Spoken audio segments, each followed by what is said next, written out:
Hi, everyone. Good morning. Stuff is happening. Namely, it's time for me to start my eighth. Oh my God, it is my eighth Discworld book. This is a book called Guards with exclamation points. The X. It doesn't say that. What if that was the title? Guards with exclamation points. Okay, I'm a mess already. I don't know anything about this book. I know a lot of you are excited for it. I don't know why. Um, let's do it. This is for Rabbit Sam fan. This is the first part of Guards.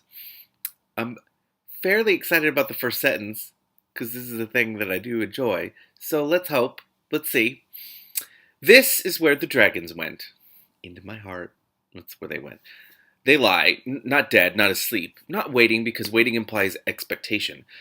Possibly the word we're looking for here is dormant. And although the space they occupy isn't like normal space, nevertheless they are packed in tightly. Not a cubic inch there, but is filled by a claw, a talon, a scale, the tip of a tail. So the effect is like one of those trick drawings, and your eyeballs eventually realize that the space between each dragon is, in fact, another dragon. What? Now I can't remember where I made reference to the Magic Eye pictures in a video recently. There you go. They could put you in mind of a can of sardines if you thought sardines were huge and scaly and proud and arrogant, and presumably somewhere there's the key. The key to the room? Or wherever this is? In another space entirely, it was early morning in Ankh-Morpork, oldest and greatest and grubbiest of cities. A thin drizzle draped from the gray sky and punctuated the river mist that coiled among the streets. Rats of various species went about their nocturnal occasions. Under night's damp cloak, assassins assassinated, thieves thieved, hussies hustled, and so on. Is that how that... I guess that is. And drunken Captain Vimes, I'm guessing, Vimes of the Night Watch, staggered slowly down the street, folded gently into the gutter outside the watch house, and lay there while, above him, strange letters made of light sizzled in the damp and changed color. The city was a what's name? Thing. Woman. That's what it was. Woman, roaring, ancient, centuries old, strung you along, let you fall in thingy. Love with her. Then kicked you in a thingy in your mouth, tongue, tonsils, teeth. That's what she did. She was a thing, lady dog, puppy, hen. I would say that. And then you hated her, and just when you thought you got her out of your whatever, she opened her great booming rotten heart to you, caught you off bow thing. Aunts. Yeah, that's it. You never knew where you stood. Lay. I'm glad he said... I was going to correct him and be like, well, you're not actually standing. Only thing you were sure of, you couldn't let her go because she was yours, all you had, even in her gutters. Decent. Oh, like a C plus maybe. Damp darkness shrouded the venerable buildings of Unseen University. Who else is in this? Premier College of Wizardry. The only light was a faint octarine flicker from the tiny windows of the new high-energy magic building, where keen-edged minds were probing the very fabric of the universe, whether it liked it or not. And there was light, of course, in the library. The library was the greatest assemblage of magical texts. Anywhere in the multiverse, thousands of volumes of occult lore waited its shelves. It was said that, since vast amounts of magic can seriously distort the mundane world, the library did not obey the normal rules of space and time. It was said that it went on forever. It was said that you could wander for days among the distant shelves, that there were lost tribes of research students somewhere in there, that strange things lurked in forgotten alcoves and were preyed on by other things that were even stranger. And there is a tiny... The footnotes used to be, in my Kindle, used to be asterisks, and now it's the tiniest little one I've ever seen. It's a baby. All this was untrue. The truth is that even big collections of ordinary books distort space, as can readily be proved by anyone who has been around a really old-fashioned secondhand bookshop. One of those has looked as though they were designed by M. Escher on a bad day, and has more staircases and stories than those rows of shelves which end in little doors that are surely too small for a full-sized human to enter. The relevant equation is knowledge equals power equals energy equals mass. Equals matter equals mass. A good bookshop is just a genteel black hole that knows how to read. Amen.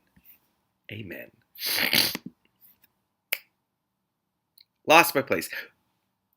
Wise students in search of more distant volumes took care to leave chalk marks on the shelves as they roamed deeper into the fusty darkness, and, and told friends to come looking for them if they weren't back by supper. And because magic can only loosely be bound, the library books themselves were more than mere pulped wood and paper. Raw magic crackled from their spines, earthing itself harmlessly in the copper rails nailed to every shelf for that very purpose. Faint traceries of blue fire crawled across the bookcases, and there was a sound, a papery whispering, such as might come from a colony of roosting starlings. In the silence of the night, the books talked to one another. There's also the sound of someone sorting. Please let it be the librarian. The light the light from the shelves didn't so much illuminate as highlight the darkness, but by its violet flicker, a watcher might just have identified an ancient and battered desk right under the central dome. The snoring was coming from underneath it, where a piece of tattered blanket, barely covering what looked like a heap of sandbags, was in fact an adult male orangutan. It was the librarian. Not many people these days remarked upon the fact that he was an ape. The change had been brought by a magical accident, always a possibility where so many powerful books are kept together, and he was considered to got off lightly. After all, he was still basically the same shape. Well, okay. And he had been allowed to keep his job, which he was rather good at, although allowed is not really the right word. It was the way he could roll his upper lip back to reveal more incredible yellow teeth than any other mouth the University Council had ever seen before, that somehow made sure the matter was never really raised.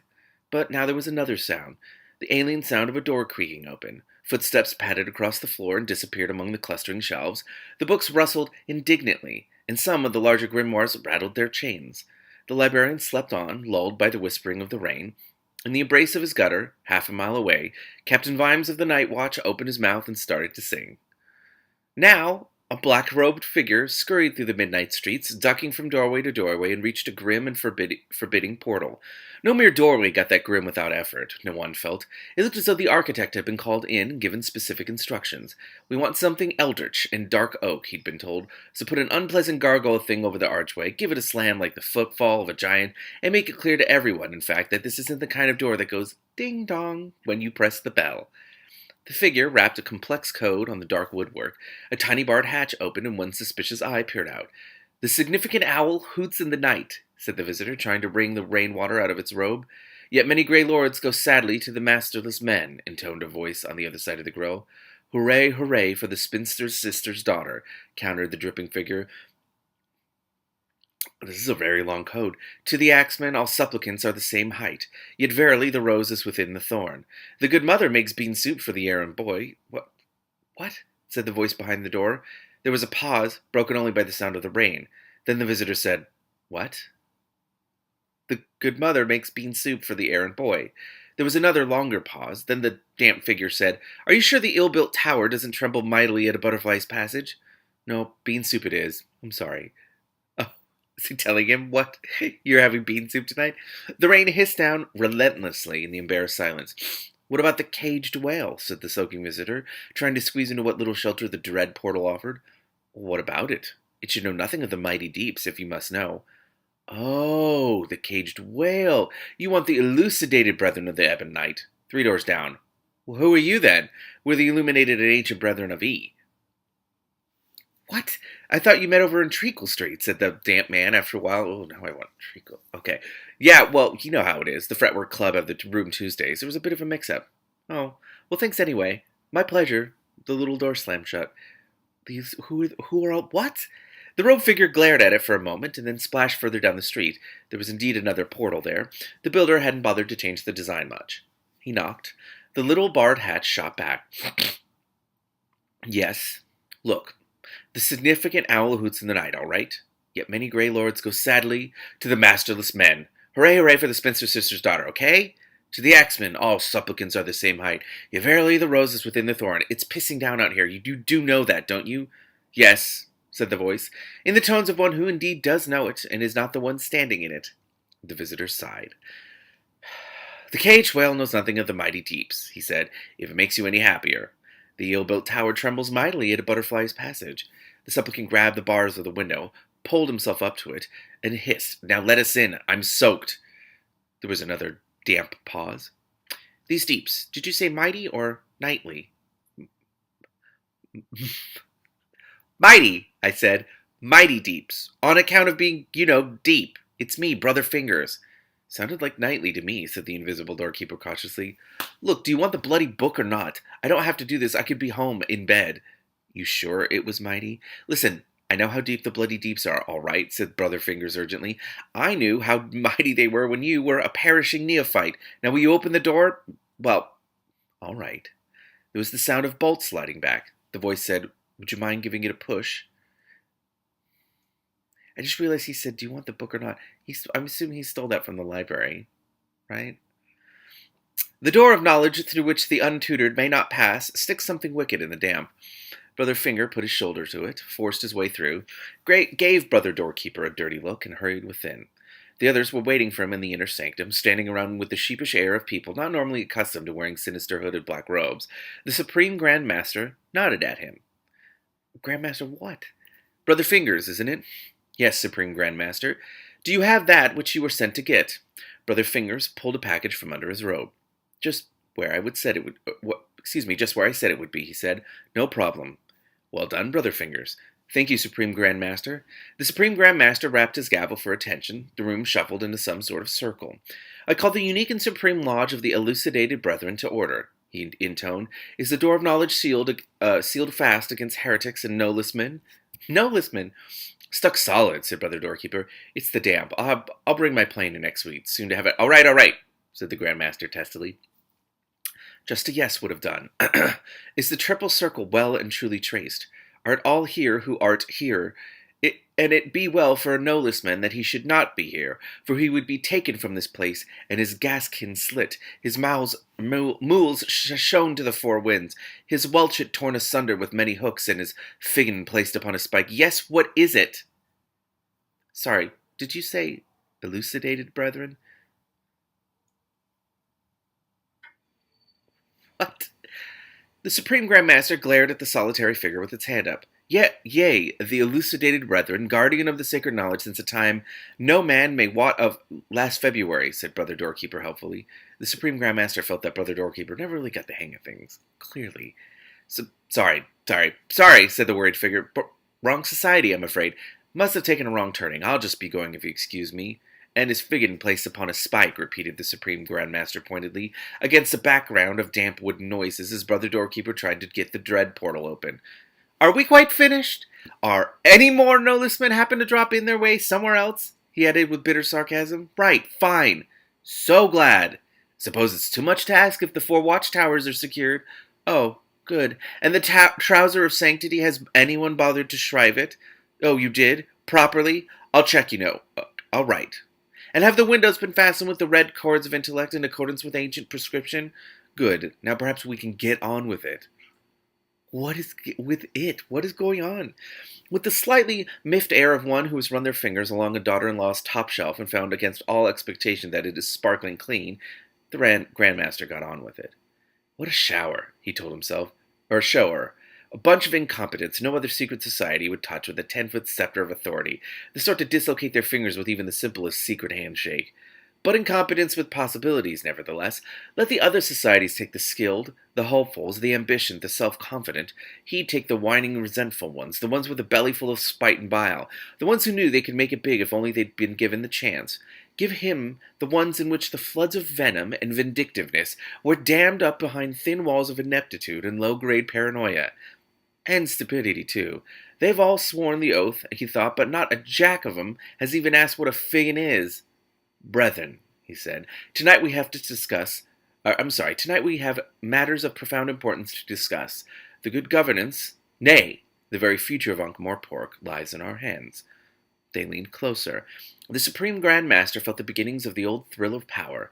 They were hanging on his words. This was a feeling worth dressing up in bloody silly robes for. Do we not well know that the city is in the thrall to corrupt men, who wax fat on their ill-gotten gains, while better men are held back and forced into virtual servitude? We certainly do, said Brother Doorkeeper vehemently, when they'd had time to translate this mentally. Only last week, down at the Baker's Guild, I tried to point out that Master Critchley that... It was an eye contact, because the Supreme Grand Master had made sure the brethren's hoods shrouded their faces in mystic darkness, but nevertheless he managed to silence Brother Doorkeeper by dint of sheer outraged silence. Brother Doorkeeper is not very good at this. Yet it was not always thus, the Supreme Grand Master continued. There once There was once a golden age, when those worthy of command and respect were justly rewarded. An age when Ankh-Morpork wasn't simply a big city, but a great one. An age of chivalry. An age when, yes, Brother Watchtower? A bulky robed figure lowered its hand. Are you talking about when we had kings? Well done, brother, said the Supreme Grand Master, slightly annoyed at this unusual evidence of intelligence, but that was all sorted out hundreds of years ago, said Brother Watchtower. Wasn't there this great battle or something? And since then, we've just had the ruling lords, like the patrician. Yes, very good, Brother Watchtower. There aren't any more kings, is the point I'm trying to make, said Brother Watchtower helpfully. As Brother Watchtower says, the line of, it was you talking about chivalry that gave me the clue, said Brother Watchtower. Oh my god. Quite so, and you get that with kings. Chivalry, said Brother Watchtower happily, and knights. And they used to have these. However, said the Supreme Grand Master sharply, how has he not murdered all these people in anger? It may well be that the line of kings of Ankh is not as defunct as hitherto imagined, and that progeny of the line exists even now. Thus my researches among the ancient scrolls do indicate.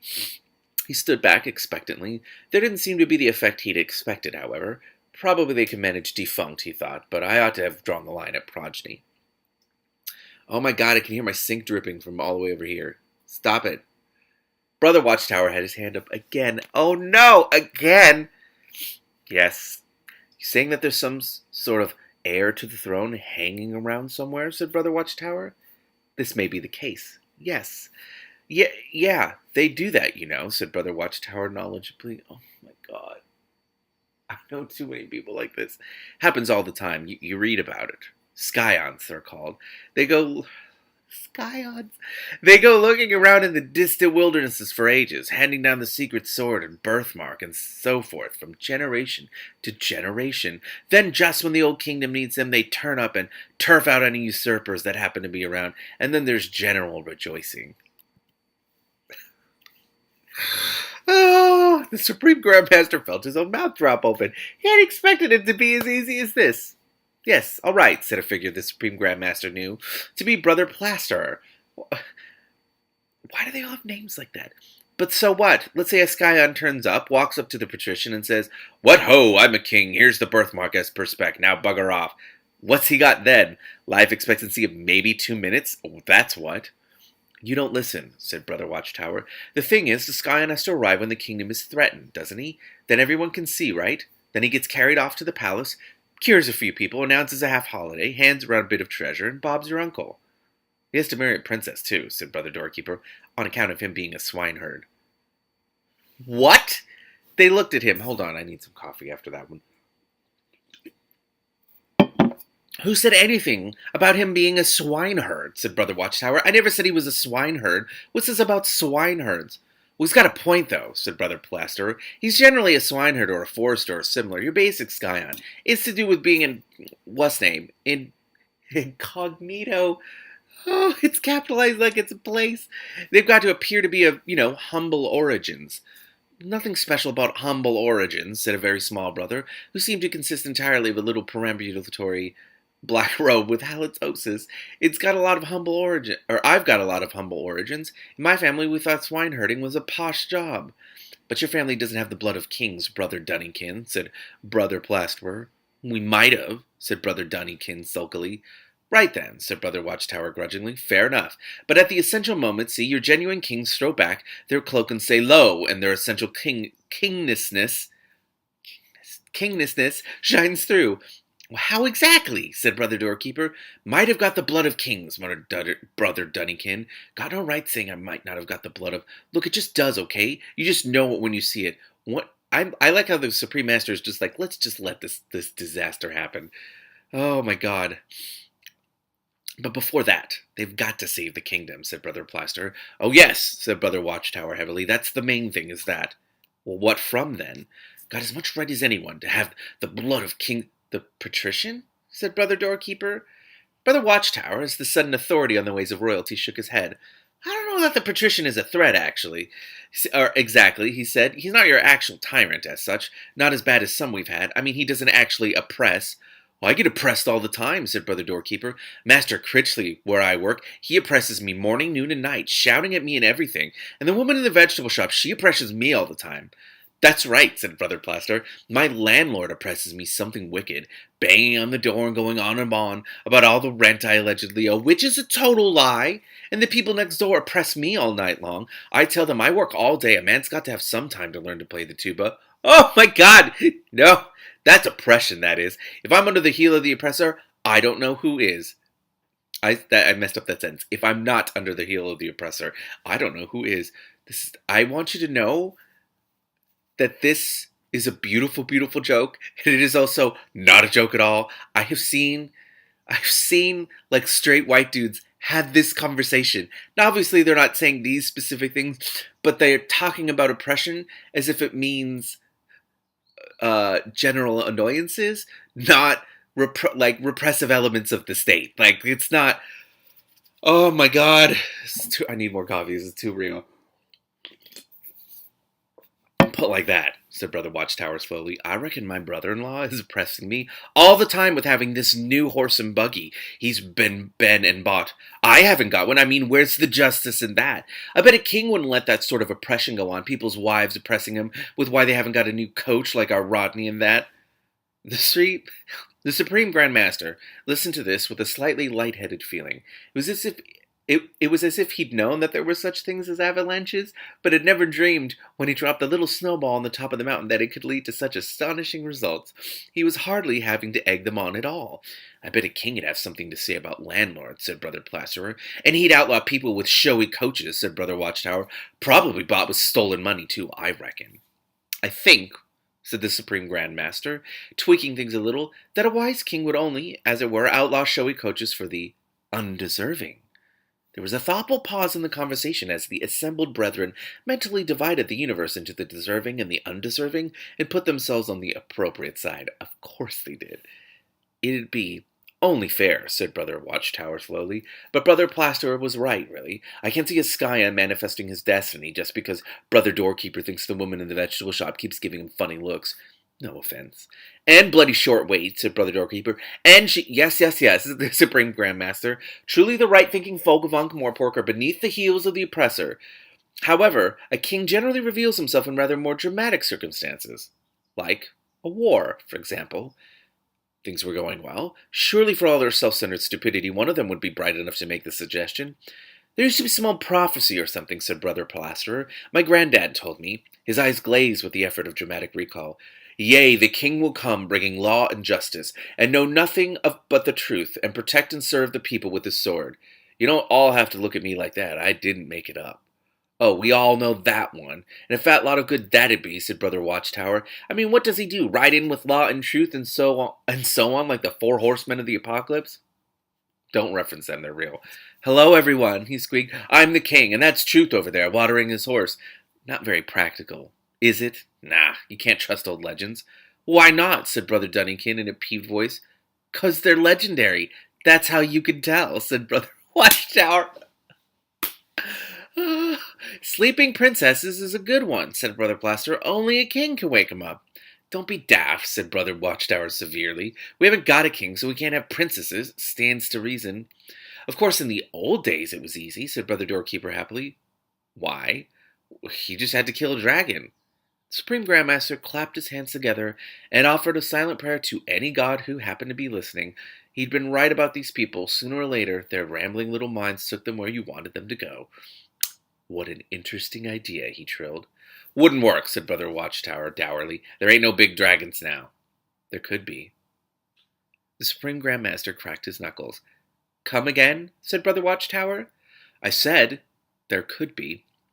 There was a nervous laugh from the depths of Brother Watchtower's cowl. What? The real thing? Great big scales and wings? Yes.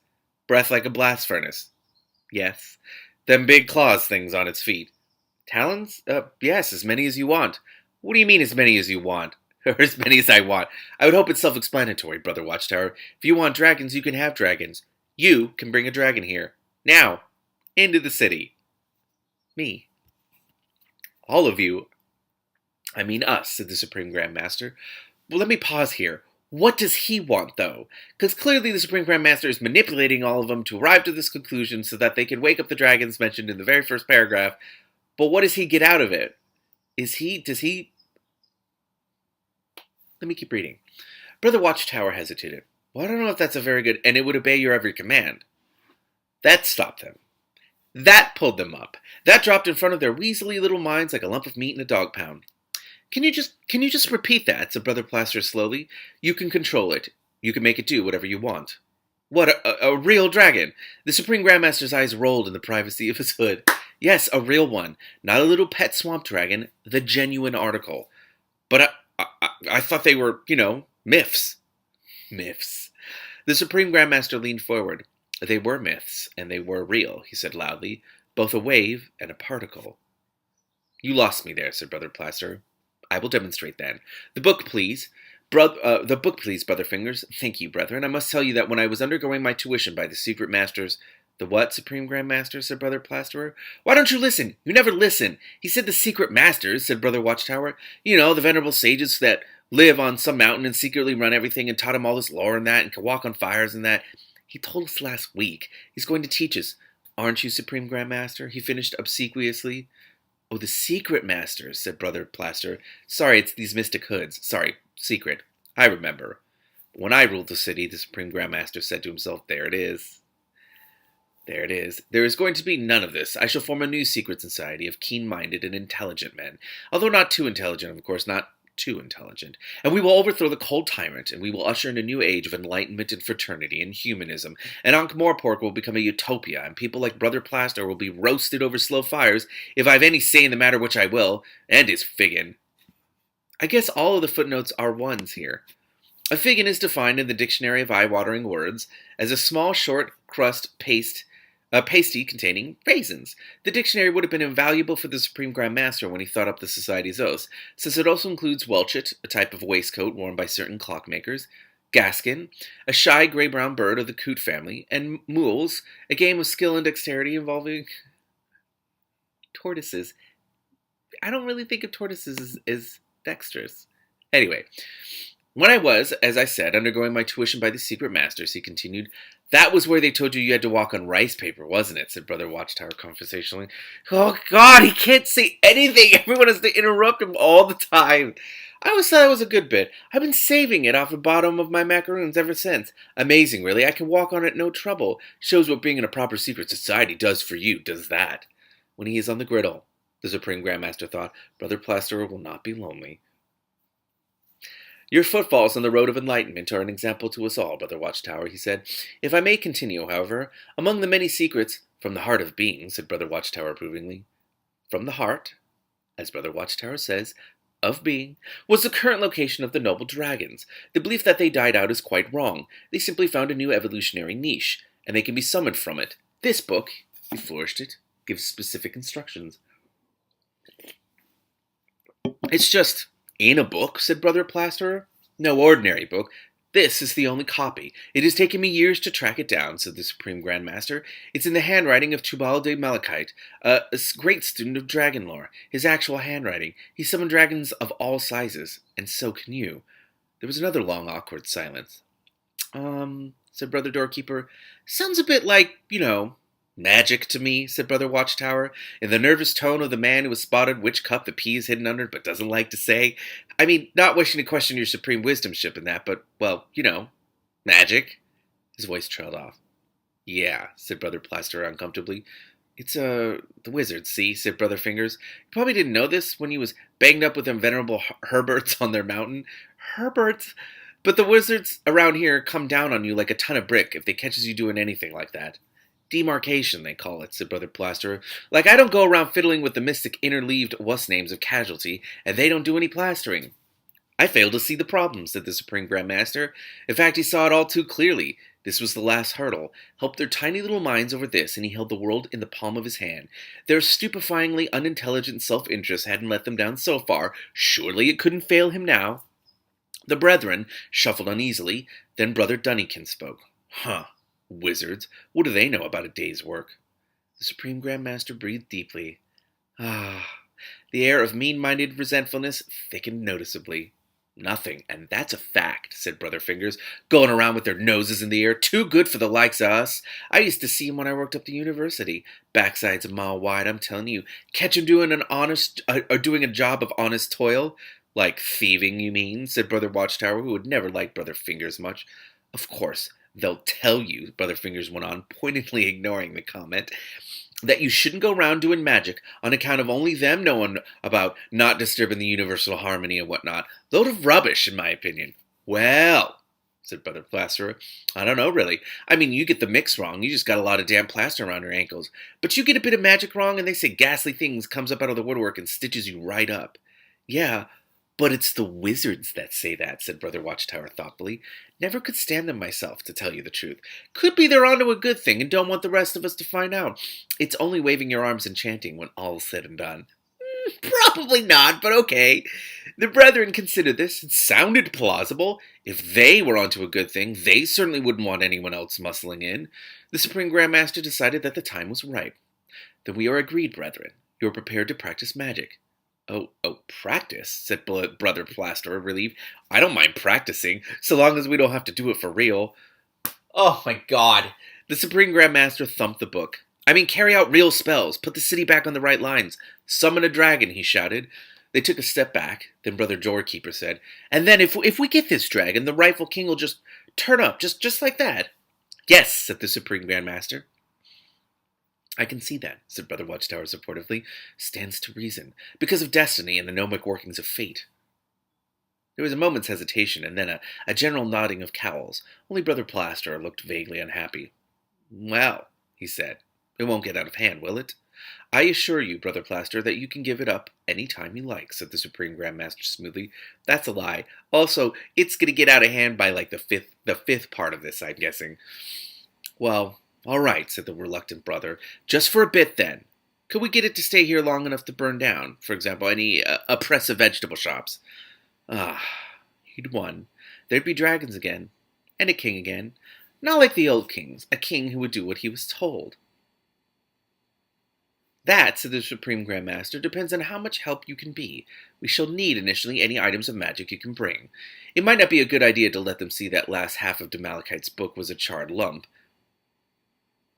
The man was clearly not up to it. Shit. He could do a lot better, and absolutely no one would be able to stop him. Thunder rolled. Oh my God, this is going to be a disaster. It is said that the gods play games with the lives of men. But what games and why, and the identities of the actual pawns, and what the game is, and what the rules are, who knows? Best not to speculate. Thunder rolled. It rolled a 6. What an introduction. That was super fun to read out loud, by the way. Like, super, super fun to read out loud. The last half of the book was a charred lump. What's in the last half of the book? So my guess is the Supreme Grand Master is going to do all of this and get them to summon a dragon, and then he's going to kill the dragon? That would put him... But then he said a king that will do what he's told. Which reminds me of the Dios-Tepic relationship. Interesting. Okay, I'm going to go write about this.